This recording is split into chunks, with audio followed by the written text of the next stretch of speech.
नमस्कार बंधू आणि भगिनींनो, आपणा सर्वांचं माझ्या विधी निदान या यूट्यूब चॅनलमध्ये स्वागत आहे. मित्रांनो, थंबनेलमध्ये सांगितल्याप्रमाणे पत्नीला पतीच्या संपत्तीमध्ये अधिकार नाही.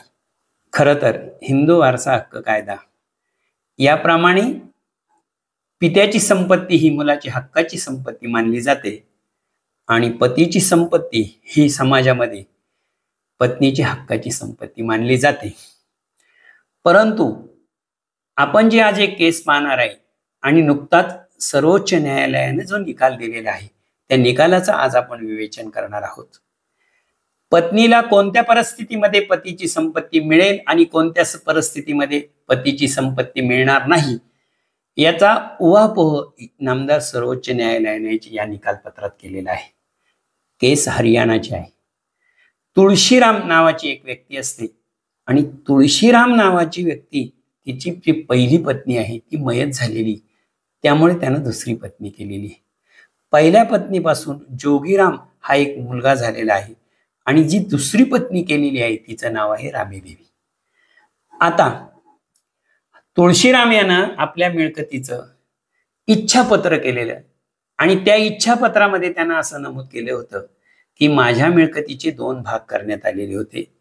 एक भाग त्यानं जोगीरामला दिलेला होता आणि दुसरा भाग रामी देवीला दिलेला होता.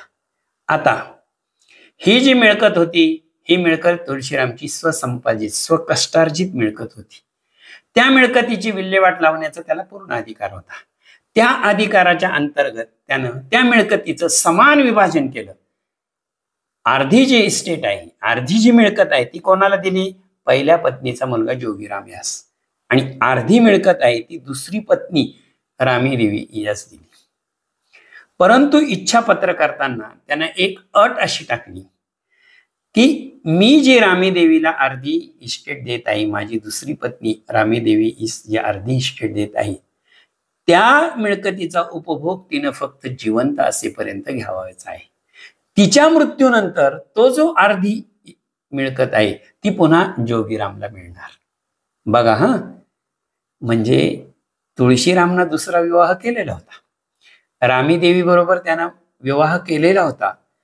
खरं तर कायद्याची परिस्थिती अशी आहे की पती वारल्यानंतर विधवा पत्नीला त्याच्या मिळकतीमध्ये समान हक्क असतो मुलांबरोबर आणि मुलीबरोबर. परंतु इथे इच्छापत्र करून ठेवल्यामुळे आता काय झालं, या संपत्तीच्या वाटपामध्ये एक पेच निर्माण झाला. तो पेच असा होता की हिंदू स्त्रीला जर तिच्या पतीकडून मिळकत मिळाली तर त्या मिळकतीचा ती पूर्ण मालक आहे आणि त्या पूर्ण मालकीमध्ये कोणताही निर्बंध घालता येणार नाही आणि तिचे विल्हेवाट लावण्याचा उपभोग घेण्याचा तिला अधिकार आहे. कायदा सांगतो, हिंदू वारसा हक्क कायदा कलम 1956 14(1) कलम काय सांगतं? 14(1) कलम असं सांगतं की हिंदू महिलेचा तिला मिळालेल्या चल व अचल संपत्तीवर संपूर्ण अधिकार आहे. मुव्हेबल इमुव्हेबल स्थावर जंगम अशी हिंदू स्त्रीला मिळालेली जी मिळकत असते पतीच्या निधनानंतर त्याची ती संपूर्ण मालक होते, तिला तो पूर्ण अधिकार असतो, कायदा म्हणतो. आता ही जी रामी देवी होती तिला एक मुलगी होती विमल देवी. या विमल देवीनं हे जे इच्छापत्र आहे हे इच्छापत्र कर्नालच्या कोर्टामध्ये दिवाणी न्यायालयामध्ये आव्हानित केलं आणि तिनं हाच मुद्दा मांडला की जे 14(1) कलम आहे हिंदू वारसा हक्क कायद्याचं कलम 14(1) आहे, ते असं सांगतं की हिंदू महिलेचा तिला मिळालेल्या चल व अचल संपत्तीवर संपूर्ण अधिकार आहे. माझ्या आईला माझ्या वडिलांकडून मिळालेली ही मिळकत होती आणि माझ्या वडिलांच्या मृत्यूनंतर माझी आई ही त्या मिळकतीचं पूर्ण मालक झालेली आहे आणि त्या मालकीनंतर तिचे वारस म्हणून आम्ही मालक असणारे, त्यामुळे त्यांनी ती मिळकत भाडेपट्ट्याने दिलेली होती. आता तालुका कोर्टाने हे बघितल्यानंतर 14(1) अर्थ बघितला आणि 14(1) अर्थ लावल्यानंतर त्यांनी जो निकाल आहे तो रामी देवीच्या बाजूने दिला. त्याच्यामध्ये त्यांनी असं सांगितलं की हिंदू वारसा हक्क कायदा कलम 14:1 असं सांगतं की कोणत्याही हिंदू स्त्रीला एखादी मिळकत मिळालेली असेल तर तिच्यावर कोणतेही निर्बंध घालणार नाही. ती त्या मिळकतीची ऍब्सोल्यूट ओनरच, whether the property is movable or immovable. ती स्थावर असो किंवा जंगम असो, असं कलम असल्यामुळे 14:1 चा अर्थ लावण्यात आला आणि तालुका कोर्टानं जो निकाल आहे तो निकाल रामी देवीच्या बाजूने दिला. अर्थातच या निकालावर नाराज झाले आणि नाराज झालेले जोगीराम जिल्हा न्यायालयामध्ये आले. जिल्हा न्यायालयामध्ये त्यांनी या निकालावर अपील केलं आणि या अपील केल्यानंतर जिल्हा न्यायालयाने सांगितलं की आपण जरी खालच्या कोर्टानं, तालुका कोर्टाने जरी 14:1 नुसार असा अर्थ लावलेला आहे की हिंदू महिलेला तिला मिळालेल्या चल व अचल संपत्तीवर संपूर्ण अधिकार आहे, हे 14:1 कलम जरी असलं तरी त्याला अपवाद 14:2 आहे. बघा हा, नीट लक्षात घ्या. माझे वकील बंधू असतील, MPSCचा अभ्यास करणारे असतील, UPSCचा अभ्यास करणारे असतील, समाजसेवक असतील आणि माझे पक्षकार बंधू असतील ज्यांना अशी अडचण आलेली असेल, त्यांनी नीट लक्षात घ्या.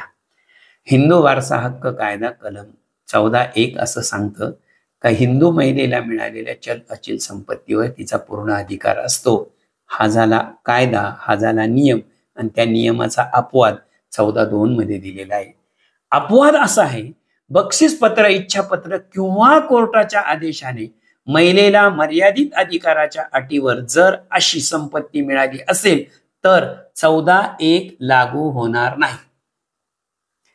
बक्षीसपत्र, इच्छापत्र आणि कोर्टाचा आदेश. आता इथे काय होतं, इथे इच्छापत्र होतं की नाही आणि खालच्या कोर्टाचा आदेश होता, मिळालेली होती.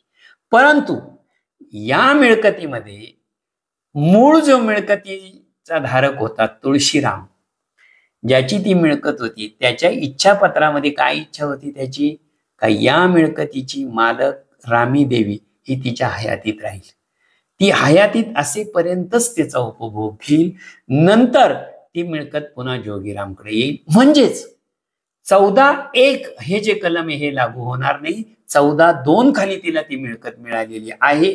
ती मिळकत तिला मिळालेली असल्यामुळे तिचा जो अधिकार आहे तो मर्यादित अधिकार आहे. ती त्या मिळकतीची ऍब्सोल्यूट होणार नाही, त्याच्यावर निर्बंधित मालकी आहे, ही अट आहे.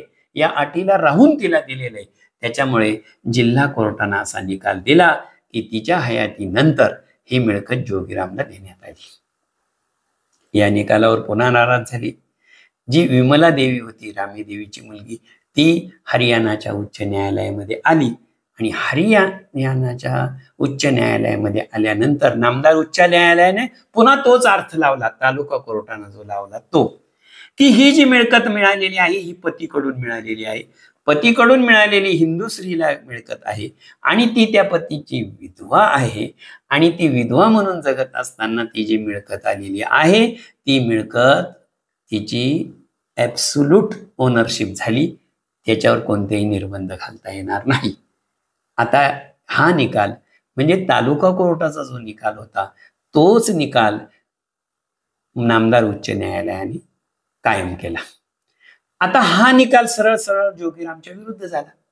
मग जोगीराम पुन्हा सर्वोच्च न्यायालयामध्ये आले आणि सर्वोच्च न्यायालयामध्ये आल्यानंतर पुन्हा तालुका कोर्टाचा निकाल, जिल्हा कोर्टाचा निकाल, नामदार उच्च न्यायालयाचे निकाल, याचं सगळ्यांचा R&P रेकॉर्ड अँड प्रोसिडिंग नामदार सर्वोच्च न्यायालयामध्ये आलं आणि सर्वोच्च न्यायालयामध्ये आल्यानंतर सर्वोच्च न्यायालयानं बघितलं तालुका कोर्टाने 14:1 सांगितलेलं आहे, जिल्हा न्यायालयाने 14:2 प्रमाणे निकाल दिलेला आहे, नामदार उच्च न्यायालयाने पुन्हा 14:1 प्रमाणे दिलेलं आहे.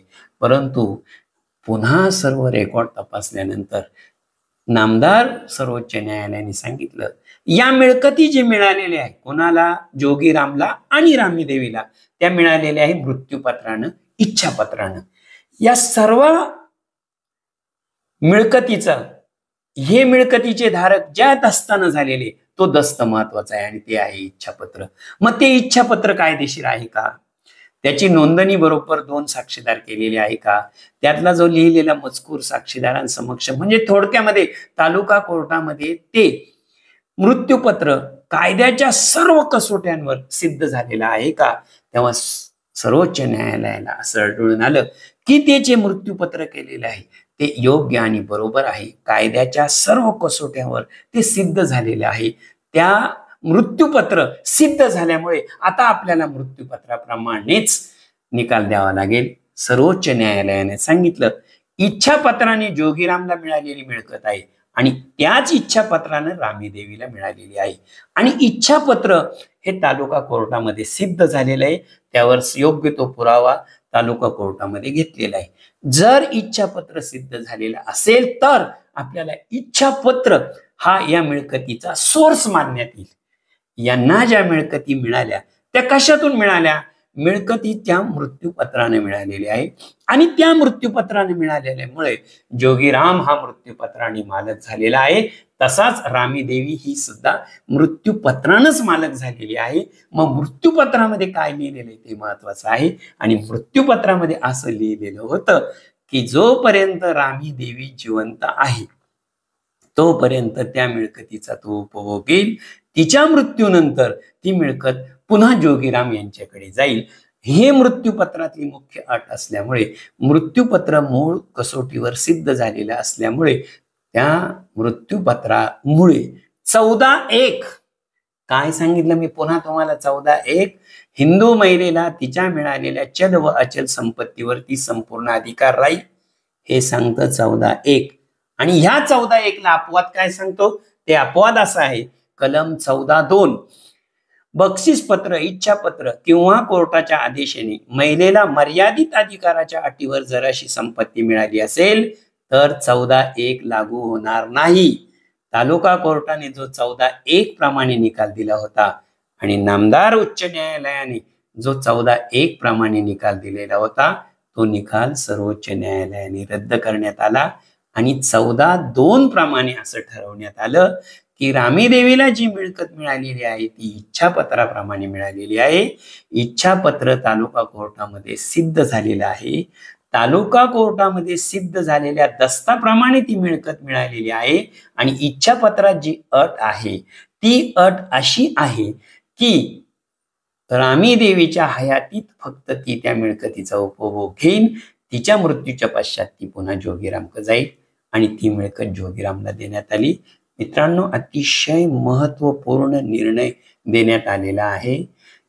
हिंदू वारसा हक्क कायदा 1956च्या कलम 14(1) आणि 14(2).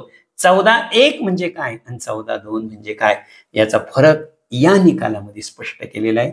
मला वाटतं ही केस तुम्हाला सर्व कळालेली असेल. जर मृत्यूपत्र, इच्छापत्र किंवा कोणत्याही कोर्टाचा निकाल नसेल तर ती मिळकत 14(1) प्रमाणे जाईल. तीच स्त्रीत्याचा पूर्ण अधिकार राहील. परंतु जर तिथे इच्छापत्र असेल, बक्षीसपत्र असेल, कोर्टाचा निकाल असेल, त्यात काही अटी शर्ती असेल आणि त्या अटी शर्तीप्रमाणे तिला जर मालक बनवलेलं असेल तर ती अट महत्वाची आणि त्या अटीप्रमाणेच ती मालक राहील. इथे अट अशी होती का रामी देवी फक्त तिच्या हयातीमध्येच मालक राहील, तिच्या मृत्यूनंतर ती मालक राहणार नाही. मित्रांनो, मला तुम्हाला ही केस समजवण्याचा मी प्रयत्न केला. जर माझे प्रयत्न तुम्हाला आवडलेले असेल आणि नामदार सर्वोच्च न्यायालयाचा निकाल तुम्हाला समजलेला असेल तर माझा हा व्हिडिओ लाईक करा, शेअर करा, सबस्क्राईब करा, घंटीचं बटन दाबा आणि ऑल हा पर्याय निवडला. शेवटपर्यंत माझा व्हिडिओ ऐकून घेतला. निश्चितच तुम्हाला याचा फायदा होईल अशी आशा करतो आणि थांबतो. पुन्हा सर्वांना एक वेळ विनंती करतो आणि धन्यवाद.